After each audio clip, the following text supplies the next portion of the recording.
Tibetans have no say in policies that are completely transforming their way of life.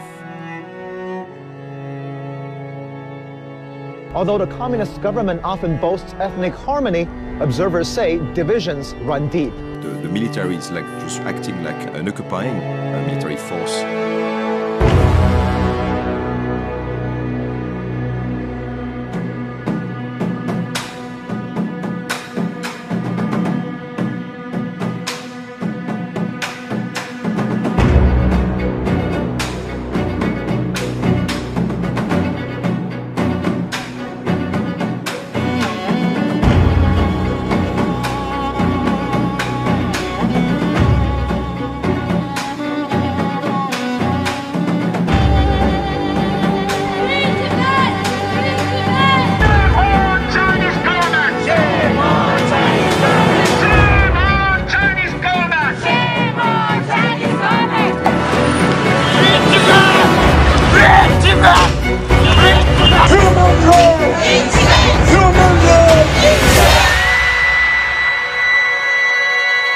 Let us all join our voices with Dr. Sangay in calling on Canada to press China to dialogue with the Tibetan administration. There is no reason why Tibetans, like any other people, should not be able to have access to these freedoms. China is systematically trying to erase their culture and their heritage.